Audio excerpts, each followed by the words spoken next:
Most of the people who are involved in a hate train don't realize that at least one of the people that's on that wants to see the person dead. You see what I'm saying? And everybody don't realize what's going on until the person actually gets hurt. And so everybody who was in there doing the electric slide and laughing and cackling and stuff like that, when things become serious, that's when they want to be uninvolved. But the question is, where did y'all think y'all was going in the first place? If everybody knows,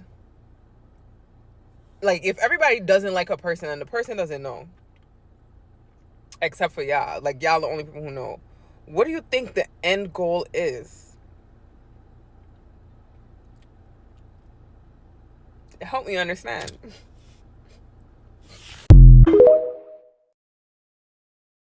Hey guys, I'm in a bed today, y'all, because I just want to make this quick video. This is my 5 on it. I know my last video, I was like, well, my video before last, I said that I was going to call it my 2 cents. I can't call it my 2 cents. Somebody already took that name. Yeah, I know. But this is my 5 on it, and I'm going to jump straight into this video. If you had just watched the video before this, it was specifically speaking on hate trains. I'm gonna give you some advice. You don't gotta take it, but this is my advice.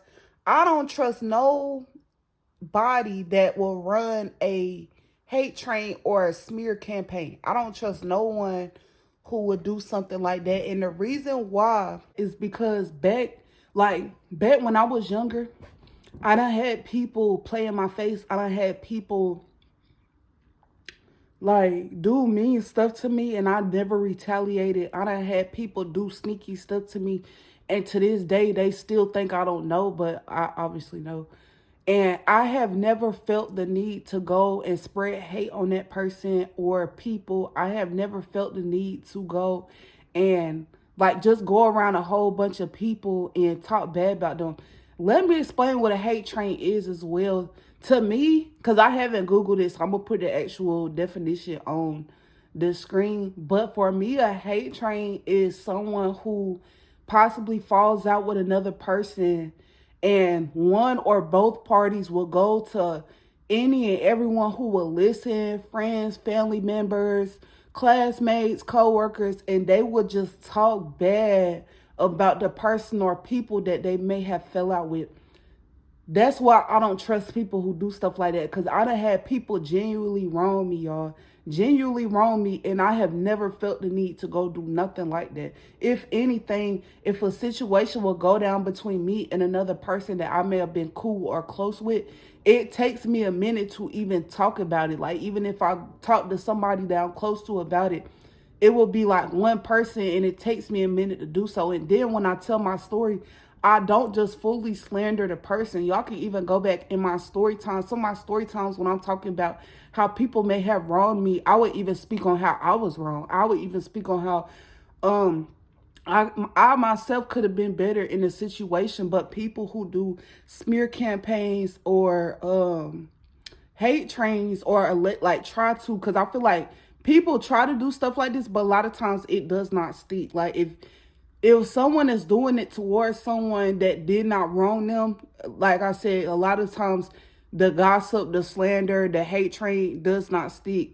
And I feel like that's what happened in my case. I done had people do that to me. I done had people try to go around everyone who would listen and talk bad about me and smear my name and try to get those people to not like me. And yeah, I feel like sometimes, because I feel like it done been people who done seen me from a distance, already had it made up in their mind that they wasn't gonna like me. But then when they actually meet me, I'm a really nice person. Like, I'm not gonna give you a whole bunch of reasons to not like me because I'm very nice. Like, you know what I'm saying? So when they meet me and they realize how cool and how nice I am, it's more so like well, dang, I thought I wasn't gonna like you, but you're actually cool. But in the back of their head, since they already had their mindset on not liking me, all it takes is someone to be in their ear talking bad about me, and they're gonna be like, I knew it was a reason why I ain't like that girl. But the whole time they really did not have no reason not to like me. They would just go along with a hate train because they could be jealous or they could just not know me at all.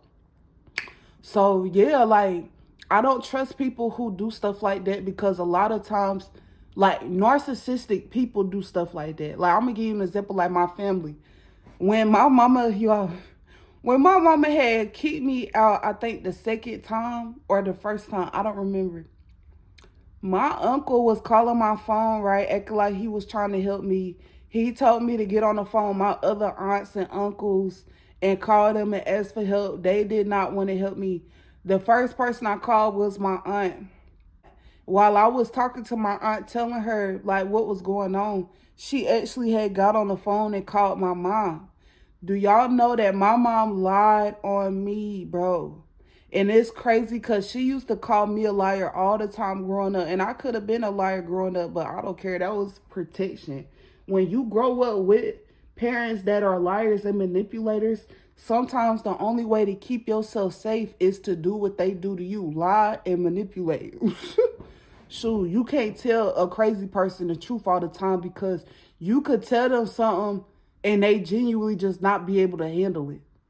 You feel what I'm saying? We didn't even get into all that. But anyway, my mama got on the phone with my aunt and told my aunt that I called her the B word. I think she told my aunt I was trying to fight her. She was basically trying to justify why she had put me out. Cause my thing is, if she put me out and she was justified for putting me out, why would she get on the phone and lie to her and tell her a whole bunch of stuff that I did not do? Why couldn't she just get on the phone and tell her that me and her got into an argument? I told her that I knew that she wasn't paying the whole rent and that my daddy and me and my brother was helping her. And she got upset and felt like I was exposing her because I knew that information. She got upset, told me to leave. If that was justifiable, why she ain't just tell my aunt that and allow my aunt to help me?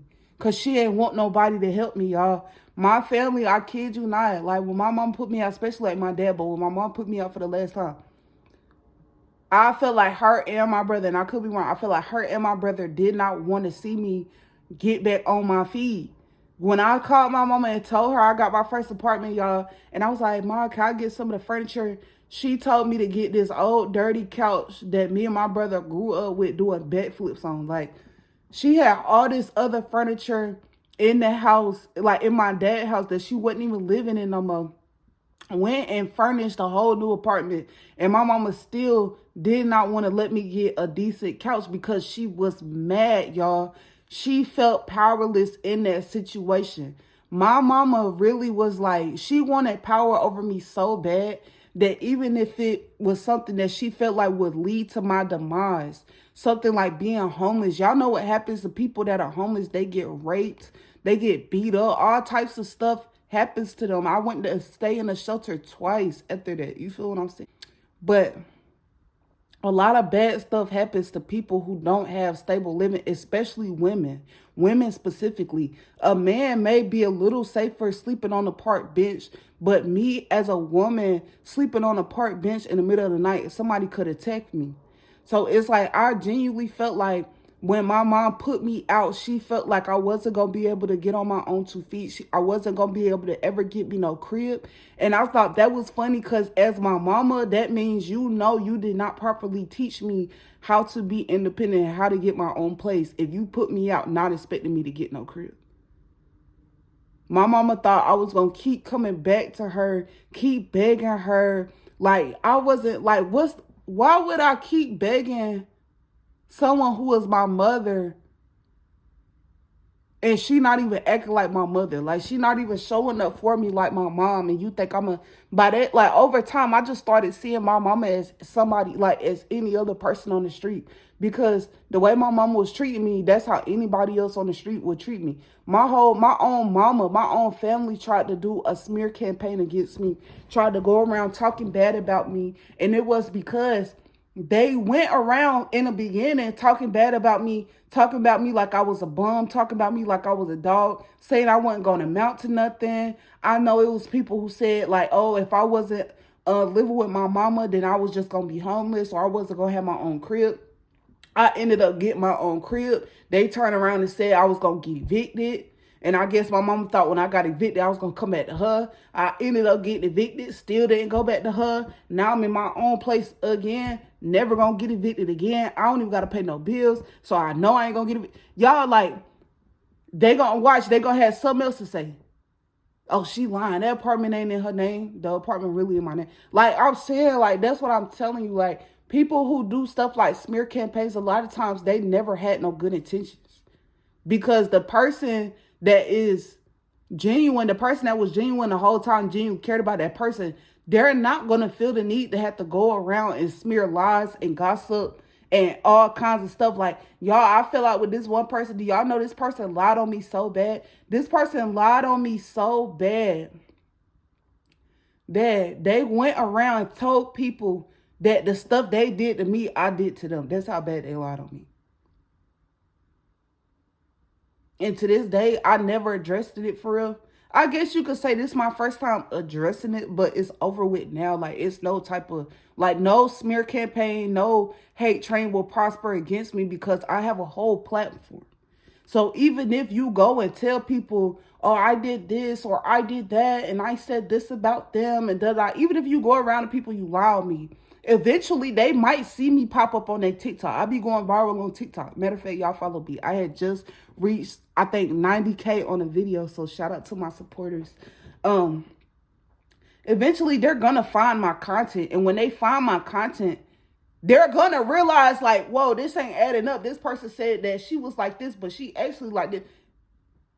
Like, you feel what I'm saying? Like, and I love smear campaigns and hate trains because you don't even gotta fight against them. Whoever get them started, they gonna be the ones looking stupid in the end when everybody realizes that you're not who that person made you out to be. And then the cherry on the top be when those same people realize that all that stuff you was trying to say about me, that's actually you. I love that. I eat that for breakfast. That is so good to me because it's like, yeah, you really thought, like, y'all people gonna get enough of trying to mess up or make somebody's character look bad just because you don't have access to that person no more. If you don't have access to that person no more, go find new people to be around. Go find better people to be around. Like, I'm not the best person you done been around. And if that's the case, then why did you treat me the way you did? Exactly. I know. I know. So the only way that they could try to get back at you for cutting them off after they done played in your face is going around telling other people stuff about you, trying to embarrass you, trying to make you look bad. Them not realizing all they doing is making you look even better because what people gon' like, say if a person try to start a hate train and them people in the hate train try to come to me, one of the first things they gonna realize when they ask me, because people messy, people will come to the other party and ask questions. When they ask me about the person that may have started the hate train, I won't have nothing negative to say about them. I'll speak the truth and I'll tell my experience. But as far as negative, dragging them, oh, they all types of BITCH and they all types of 304s and they were sleeping with this person and they did that and they did this and they did that. I wouldn't have none of that to say. And I would actually wish them well. So I feel like that be one of the main, like, things that exposes that person within itself because the other person don't even talk about the person the way they do. Like, when I go around people, and this could be like, say if I were to go to work, right? And a coworker like telling me, oh, and then coworker number 3 had came up to me and said da da da da. Like, as soon as I get around somebody and you just dragging, cause it's like it's a difference between you talking about your experience with a person and you just dragging somebody. When I get around somebody, especially a woman, man, it don't matter. And you get to talking about somebody that I don't know, whether I know them or not, I don't care. But you talking down on a person so bad to where you wishing bad on them. You talking about their kids. You talking about their family. You telling me their business. You telling me how the person done got SA. When you get to, like, really dragging a person, that actually makes me look at you funny. I'm not gonna lie. And I ain't gonna say nothing. I'ma just not talk to you. I ain't gonna say that. And this be the people that try to befriend you too. They'll just got done dragging a whole nother woman, right? Then they'll, after the conversation, okay, girl, yeah, what's your number? I'ma text you, girl, yeah. We should hang out. Bitch, I ain't hanging out with you. Excuse my language. My bad, y'all done cuss. I'm not hanging out with no heifer. You just sit up here and drag. Cause like I say, even when I fall out with people, I don't even drag people like that. It a whole lot been people done kick me out they home. It done been people they done abandoned me. It done been people who did some terrible stuff to me, and you still won't hear me talk about them like a dog. So when I hear anyone talk about another person dragging them, I don't trust you because I know you will sit up and talk about me like that. I don't trust that. Especially no, okay, girl, when we gonna hang? Never. We ain't never hanging out because you ain't gonna sit up and talk about me like that. Okay? Tell y'all what. People gonna get enough of that. People gonna get enough of trying to change the way everybody view a person. You don't have that, like, you don't have that type of authority, especially if that person ain't trying to do that to you. You know it's bound to backfire. But yeah, I ain't gonna ramble too much longer, y'all. This was my 5 on it. Go ahead, hit that like, comment, and subscribe, and I'm gonna see you in my next video.